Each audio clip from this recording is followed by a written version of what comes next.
Admiral Jake Morrison stood at the observation deck of Terra Station, watching Earth spin slowly below him. The blue planet looked peaceful from space, but Jake knew better. Hidden beneath that calm surface was a world preparing for war. A war that might come tomorrow or in 100 years.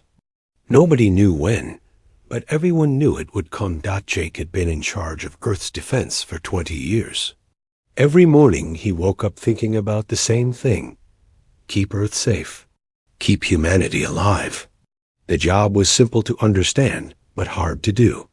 Very hard. 300 years ago, Earth had made a choice. They would not talk to the aliens. They would not answer when the aliens called. They would stay quiet and watch. This choice came after the worst day in human history. The day Captain Ben Martinez and his colony ship disappeared forever. Ben had been leading humanity's first trip to another star. His ship carried 5,000 people who wanted to start a new life on a distant world. Ben was excited about making friends with aliens. He sent radio messages to everyone, telling them about Earth and humanity. He wanted the whole galaxy to know that humans were peaceful and friendly. The aliens answered him. Then Ben and everyone on his ship vanished. No explosion, no wreckage, no goodbye message. Just gone, like they had never existed at all. After Ben's ship disappeared, Earth's leaders met in secret. They argued for months about what to do. Some wanted to send more ships to find Ben. Others wanted to build big weapons and fight the aliens. But the smartest people said something different. They said Earth should go quiet and learn. Dr. Amy Rodriguez was one of those smart people. She studied alien behavior by listening to their radio signals from space. Amy spent 30 years learning alien languages and understanding how they thought. What she learned scared her. The galaxy was not a nice place. Strong aliens ate weak aliens. Big empires destroyed small worlds. Peace only lasted until someone stronger came along. Amy's reports painted a picture of a universe where only the toughest survived. Amy found out about the Zephyrian Empire. This empire controlled millions of worlds and billions of aliens. They had a simple rule. If you were weak, you became their slave. If you were strong, you became their enemy. Either way, you ended up dead or wishing you were dead. The Zephyrians had destroyed hundreds of worlds. They would land on a planet, kill anyone who fought back, and take everyone else as slaves. The slaves worked in mines or factories until they died. Then the Zephyrians would get new slaves from the next world they conquered. Earth's leaders decided to stay hidden. They would watch and learn and grow strong. If the aliens never found Earth, maybe humanity could live in peace. But if the aliens did find Earth, humanity would be ready to fight. Commander Lisa Park ran the secret listening stations that watched space. Lisa had arrays of radio telescopes hidden all over the solar system. Her people listened to every alien, message, and recorded every alien ship that passed near Earth. Lisa's job was to learn everything about the aliens without letting them know humans existed. Her teams broke alien codes and translated alien languages. They mapped alien trade routes and counted alien warships. Lisa knew more about alien military strength than most alien generals did. The listening stations picked up thousands of messages every day. Alien merchants complaining about taxes. Alien soldiers talking about their battles. Alien scientists sharing discoveries. Lisa's people recorded it all and sent the important parts to Earth. From these messages, Lisa learned that aliens had been trying to contact Earth for centuries. They knew humans existed because they could see Earth's cities from space. But when aliens sent messages to Earth, nobody answered. This made the aliens curious but not worried. Many worlds chose to stay isolated, and the aliens usually respected that choice. But not all aliens were patient. The Zephyrian Empire was getting tired of waiting. Their scout ships had been visiting the edge of the solar system for 50 years. Each visit lasted longer than the last. Each time they came closer to Earth, Jake knew the Zephyrians would eventually come in force. When that happened, Earth's long silence would end. The question was not if war would come, but when. While Earth stayed quiet, they also got busy. Hidden factories on Mars built warships. Secret bases in the asteroid belt mined metals for weapons. Underground labs on Europa designed new kinds of guns and bombs. Captain Roy Johnson commanded one of Earth's stealth ships. His job was to patrol the outer solar system and watch for alien visitors. Roy's ship was invisible to alien sensors, but it carried enough firepower to destroy Small Moon. Roy had been watching Zephyrian scout ships for 10 years. He knew their patrol patterns and their technology. He also knew they were getting bolder. The aliens used to stay near Pluto and just listen. Now they flew as close as Jupiter and used active scanners to study human activity. The scout ships thought they were hidden, but Earth sensors could track them easily. Every alien ship that entered the solar system was watched from the moment it arrived until it left. Earth's defenders knew exactly where the aliens went, and what they looked at. Jake reviewed Roy's latest reports with growing concern. The alien scouts were preparing for something big. Their ships carried new equipment for detailed planet surveys. They were mapping Earth's cities and counting human populations. This was not simple curiosity anymore. This was preparation for invasion. Earth had stayed silent for 3 centuries, but Jake could feel that time running out. Soon, very soon, the silence would end. When it did, the galaxy would learn why some worlds choose to stay quiet. They would learn that silence did not mean weakness. Sometimes silence meant patience. And sometimes patience was the most dangerous weapon of all. Captain Roy Johnson felt his stomach drop as the alien ships appeared on his sensors. 3 Zephyrian cruisers had just jumped into the outer solar system, but these were not the small scout ships he was used to seeing. These were warships each, one carrying enough firepower to level a city. Roy commanded the stealth ship, U.E.'s Shadow, from his position in the captain's chair. His crew of 40 had trained for this moment for years, but seeing real alien warships made everything feel different. These aliens were not here to explore. They were here to conquer. The Shadow drifted silently near Saturn's rings, invisible to alien sensors, but close enough to watch everything the Zephyrians did.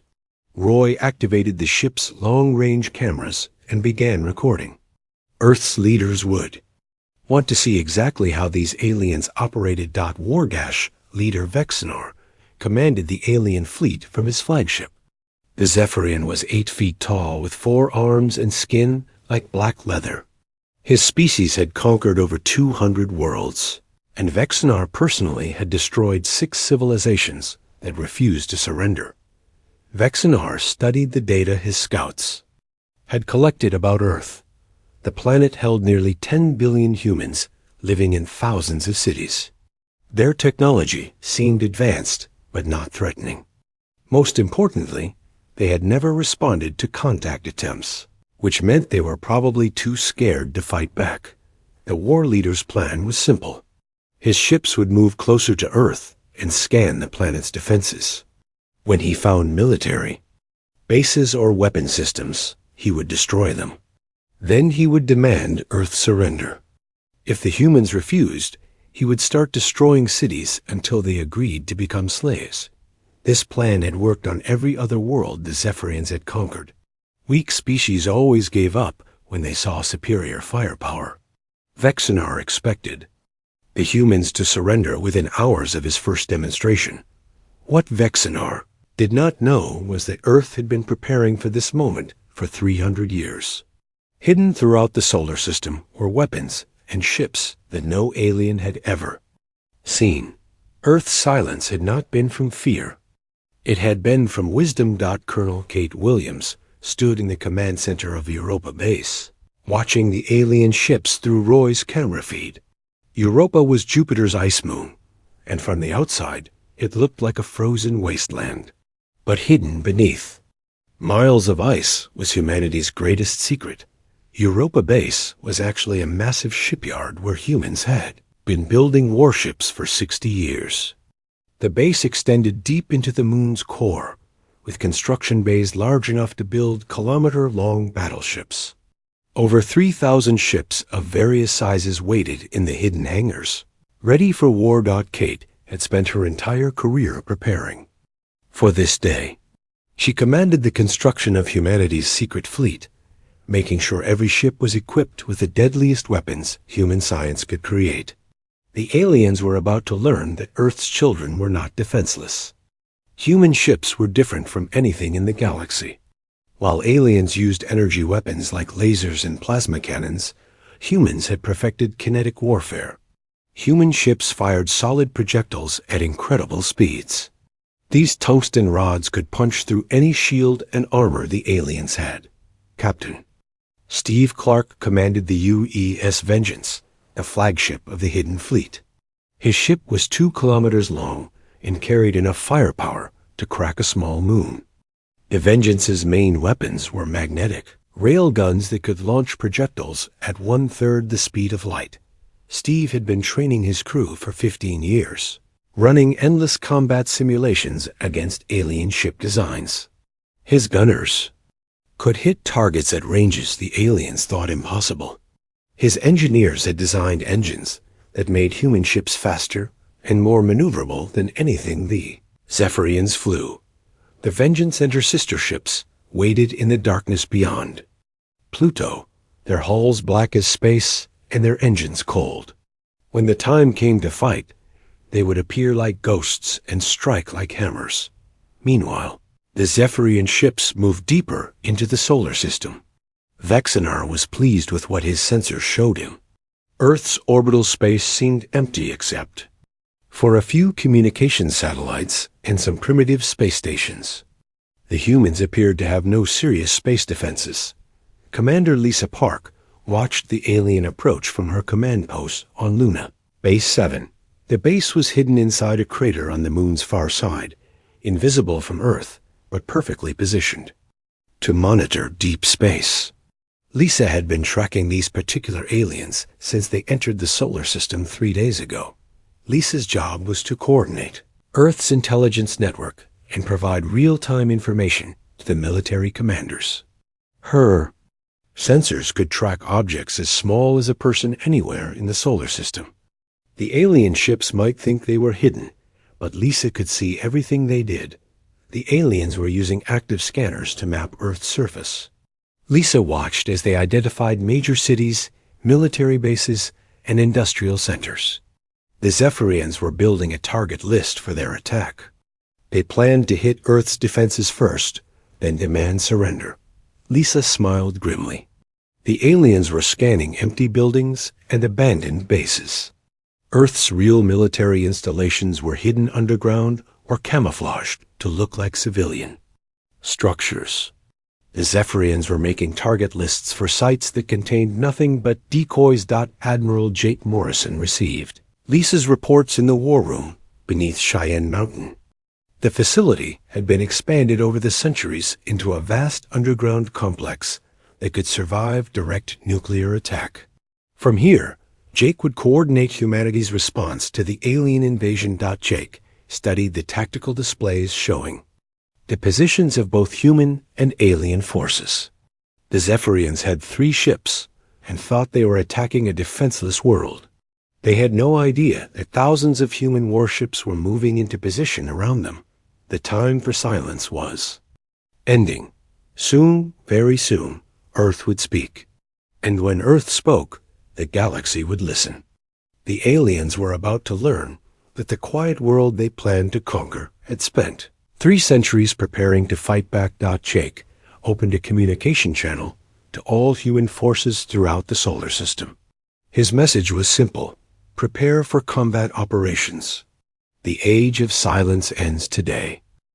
War leader Vexinar felt confident as his 3 ships approached the inner solar system. His sensors showed him a primitive world with no space defenses and no military fleet. The humans had built some orbital stations around their planet, but These looked like simple research facilities, not weapons platforms. Vex, single quotes, NAR, had conquered 47 worlds during his career. He knew what a defended system looked like, and this was not it. Earth would fall within hours of his first attack. The humans would see his superior firepower and surrender immediately, just like all the other weak species he had encountered. The war leader opened a communication channel and broadcast his demands in the human language his computers had learned from intercepted transmissions. His message was the same one he had used on dozens of other worlds. Primitive humans of the third planet. I am war leader Vexenar of the Zephyrian Empire. Your world is now claimed by our emperor. You will surrender immediately and accept slavery, or we will destroy your cities one by one until you comply. You have one rotation of your planet to decide. Vexenar expected the humans to respond with fear and begging. Instead, he received something he had never heard before from a species about to be conquered. Laughter. Admiral Jake Morrison sat in Earth's command center, listening to the aliens' demands with amusement. After 3 centuries of preparation, the moment had finally arrived. Earth would break its silence, but not with words of surrender. Jake activated the planetary defense network and spoke into his microphone. His words would be broadcast across the galaxy on every frequency the aliens used for communication. War Leader Vexenar, this is Admiral Jake Morrison of Earth Defense Command. You have entered our space without permission and threatened our world. We reject your demands. You have 10 minutes to leave our solar system or face the consequences. The aliens' response was immediate and predictable. Vexenar's flagship opened fire with its main plasma cannon, sending a bolt of superheated energy toward Earth's largest orbital station. The blast would vaporize the station and show the humans what happened to those who defied the Zephyrian Empire. The plasma bolt struck the station and exploded in a brilliant flash of light. But when the glow faded, the station was still there, completely undamaged. Advanced shields had absorbed the alien weapon's energy and converted it to harmless radiation. Captain Roy Johnson watched the alien attack from his position near Saturn. The Shadow had been waiting for this moment for years. Roy activated his ship's weapon systems and prepared to fire the first shot of humanity's war against the galaxy. All crew, prepare for combat, Roy announced over the ship's internal communication. System, target the trailing Zephyrian cruiser. Load kinetic penetrators and prepare to fire on my command. The Shadow's main weapon was a magnetic railgun that could accelerate tungsten rods to incredible speeds. Each projectile weighed 50 kilograms and traveled at 1/4 the speed of light. No alien shield technology could stop them. Roy waited until the alien ship was perfectly positioned, then gave the order to fire. Launch torpedoes. 6 tungsten rods shot from the Shadow's railgun and crossed the distance to the alien ship in seconds. The Zephyrian cruiser's shields were designed to deflect energy weapons, but they were useless against solid projectiles moving at relativistic speeds. The first rod punched through the alien ship's shields like they were not there. It tore through the hull and continued through the ship's interior, causing massive explosions as it destroyed critical systems. The other 5 rods followed, each one creating more damage than the last. The Zephyrian cruiser broke apart in a series of brilliant explosions. Pieces of the ship scattered in all directions as its power core detonated. In less than 10 seconds, a warship that had conquered dozens of worlds was reduced to glowing debris. War Leader Vexenar stared at his tactical display in shock. One of his ships had just been destroyed by an invisible enemy using weapons he had never seen before. His sensors could not detect the attacking ship, but the destruction was undeniable. All ships, evasive maneuvers, Vexenar ordered. Scan for enemy vessels. Find them and destroy them. But the humans were just getting started. Captain Steve Clark's U.S. Vengeance dropped its stealth field and appeared directly behind the alien formation. The massive human battleship was twice the size of the largest Zephyrian vessel and bristled with weapons the aliens had never imagined. Steve opened fire with the Vengeance's main battery. 20 magnetic railguns launched a stream of tungsten rods at the alien flagship. Each projectile carried enough kinetic energy to level the city block. Vexinar's ship shuddered under the impact as the human projectiles tore through its hull. His shields collapsed instantly, unable to handle the massive kinetic forces. Explosions rippled through the ship as the tungsten rods destroyed everything in their path. The war leader tried to return fire, but his weapons could not lock onto the human ship. The Vengeance moved with impossible speed and agility, dodging the alien plasma bolts while continuing its devastating attack. Colonel Kate Williams watched the battle from Europa Base and activated the next phase of Earth's response. Hidden shipyards throughout the solar system opened their doors and began launching vessels. Hundreds of human warships emerged from asteroid bases, hidden moon facilities, and camouflaged space stations. The aliens had come expecting to fight a defenseless world. Instead, they found themselves surrounded by the most advanced military fleet in the galaxy. Every human ship was equipped with weapons that could destroy alien vessels with a single hit. Commander Lisa Park coordinated the attack from her lunar command center.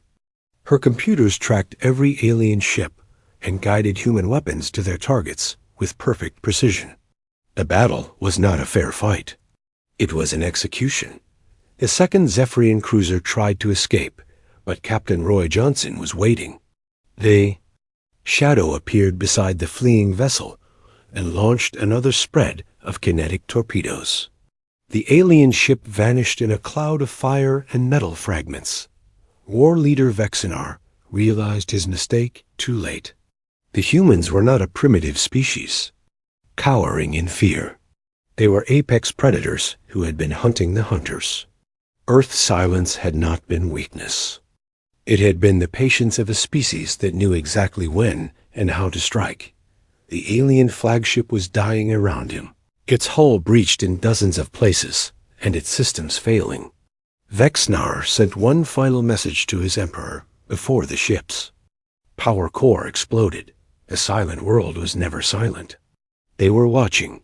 They were waiting. They were preparing for us. News of the Zephyrian defeat spread through the galaxy faster than anyone thought possible. 3 warships that had conquered dozens of worlds had been destroyed in minutes by a species no one knew could fight. Every alien civilization scrambled to understand what had just happened in the Sol system. Emperor Krell-Thak received the news while reviewing battle plans in his throne room on the capital world of Zephyr Prime. The Emperor was 12 feet tall with 6 arms and scales that could deflect laser fire. He had ruled the Zephyrian Empire for 200 years and had never known defeat. The Emperor's first reaction was rage. Some primitive species had dared to kill his warriors and destroy his ships. This insult could not go unpunished. The entire galaxy would see what happened to those who defied the Zephyrian Empire. Krell-Thak summoned his military commanders and ordered them to assemble the largest invasion fleet in Empire history. Every available warship would join the attack. On Earth, the humans would learn that killing Zephyrians brought consequences beyond their imagination. Within days, 8,000 warships began gathering at the Empire's forward bases. Planet killers that could crack moons joined the fleet alongside stellar bombardment ships that could ignite atmospheres.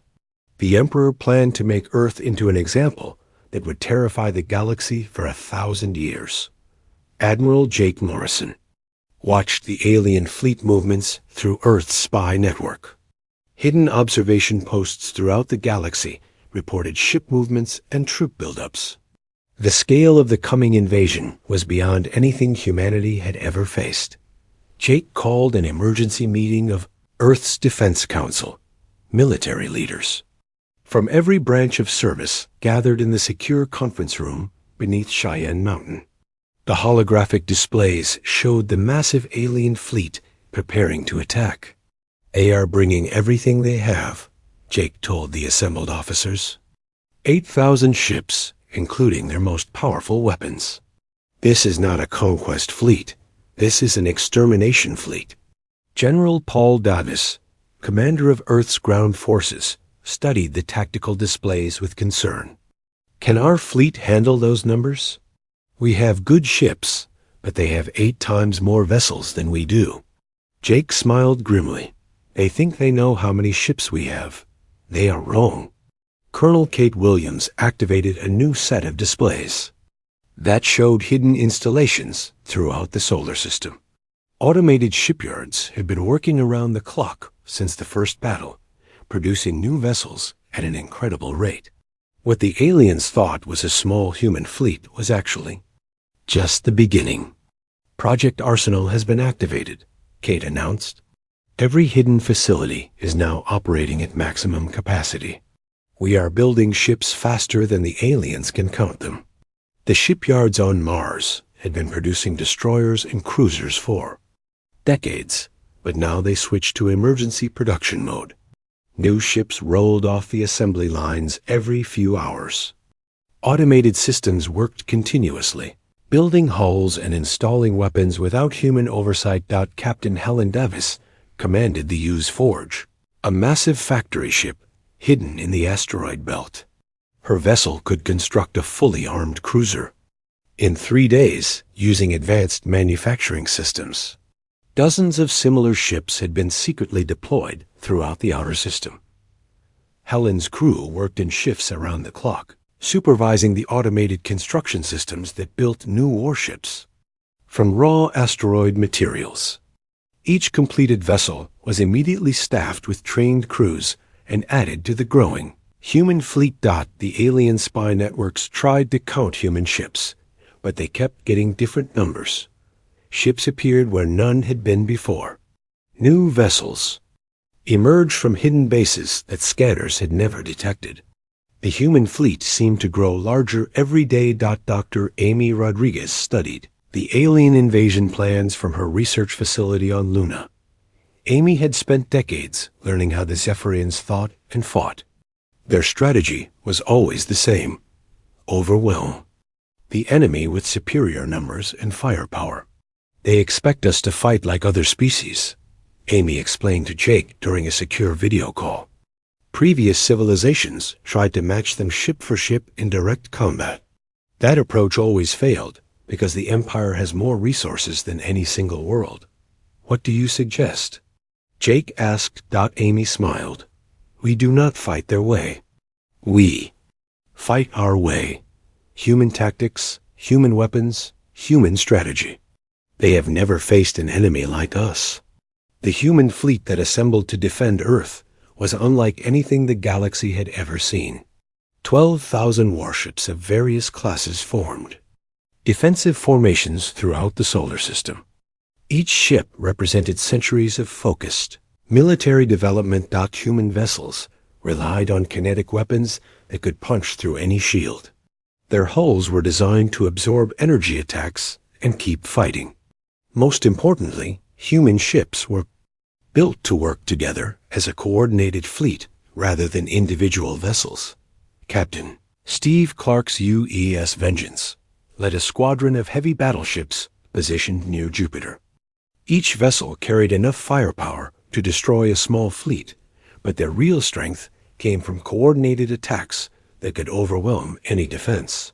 Captain Roy Johnson's stealth ships prowled the outer system, invisible to alien sensors, but ready to strike without warning. The Shadow and her sister ships would hit the aliens where they least expected attack. The defensive grid that surrounded Earth included weapon platforms hidden throughout the asteroid belt. These stations could launch projectiles accelerated by solar gravity to incredible speeds. Each shot carried enough energy to cripple the largest alien. Dreadnought Commander Lisa Park coordinated the entire defense from her command center on Luna. Her computers could track thousands of targets simultaneously and guide human weapons with perfect accuracy.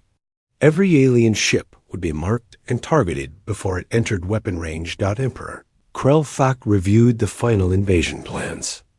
Aboard his flagship, the World Breaker. The massive vessel was 5 kilometers long and carried enough firepower to destroy continents. Around it sailed the greatest armada the galaxy had ever seen. The Emperor expected the battle to last hours at most. The humans had surprised his advance force, but they could not stand against the full might of his empire.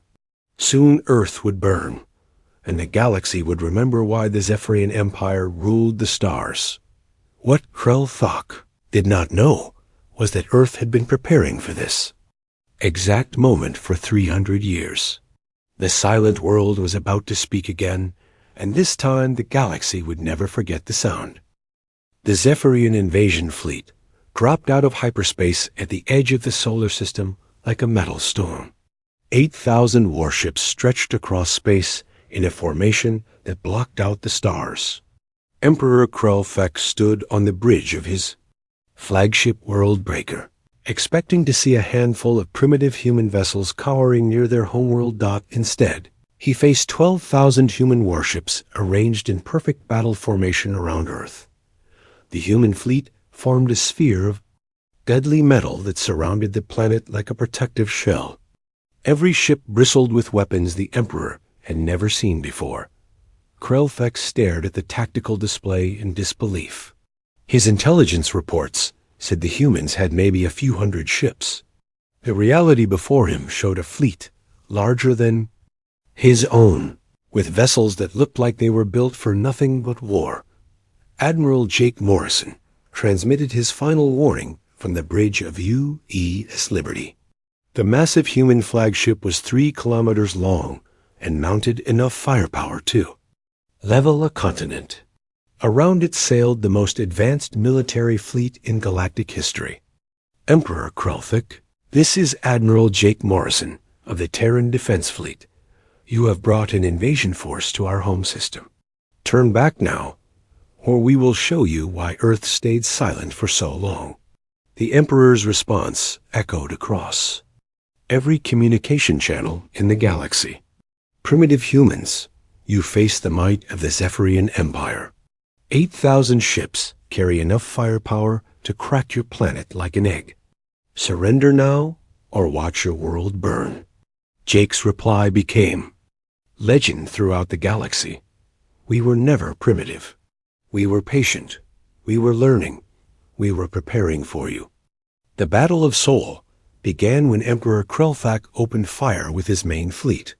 Thousands of plasma cannons and particle beam weapons lit up space with deadly energy. The alien barrage was the most concentrated firepower ever unleashed in a single battle. Human ships absorbed the energy attacks with hulls designed to disperse heat and radiation. Advanced armor plating converted plasma blasts into harmless light. The entire alien bombardment struck the human fleet and accomplished nothing except creating a spectacular light show. Captain Steve Clark fired the first human response from UE's Vengeance. The battleship's magnetic railguns launched a stream of tungsten rods at the alien flagship. Each projectile carried enough kinetic energy to punch through a mountain. The tungsten rods struck World Breaker at 1/3 the speed of light. The Emperor's shields collapsed instantly under the massive kinetic forces. The projectiles tore through the ship's hull like bullets through paper, causing explosions that lit up the entire alien formation. Krell felt his flagship shudder as human weapons ripped through its armor. His damage control teams reported hull breaches on every deck.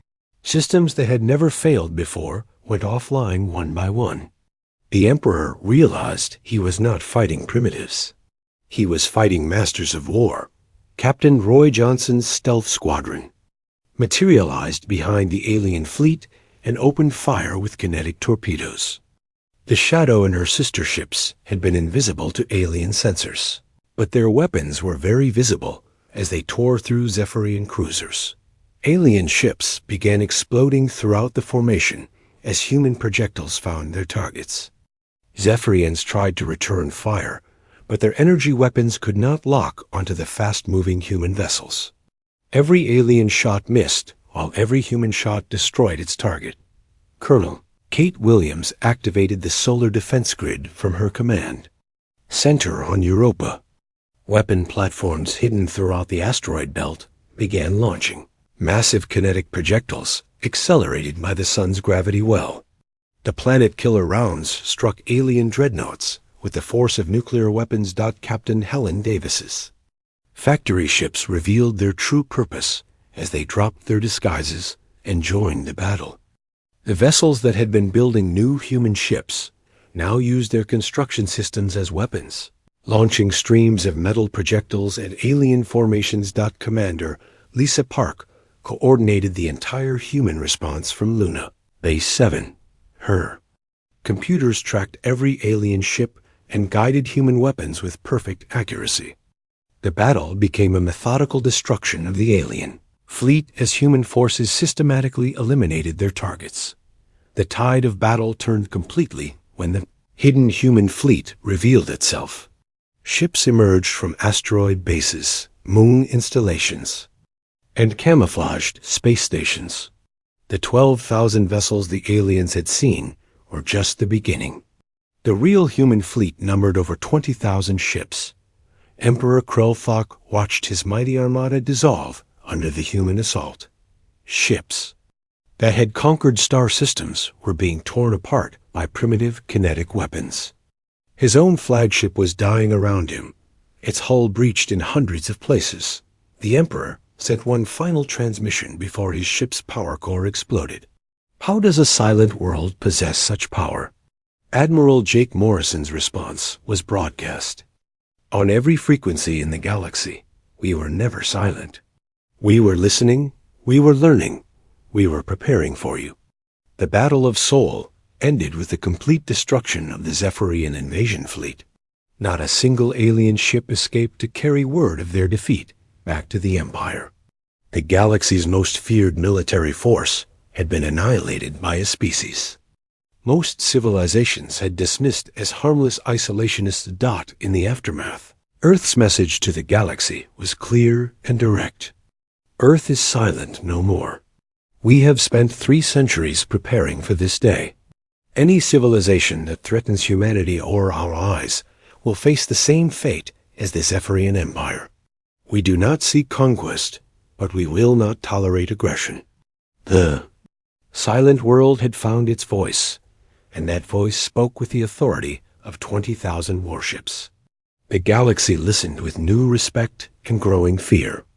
Earth had revealed itself as the apex predator of the stars, and the universe would never be the same. Species that had planned to follow the Zephyrian example quickly reconsidered their options.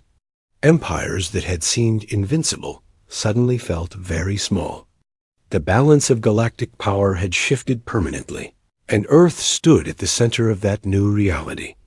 Humanity had kept its promise to Captain Ben Martinez and the 5,000 colonists who died 3 centuries ago.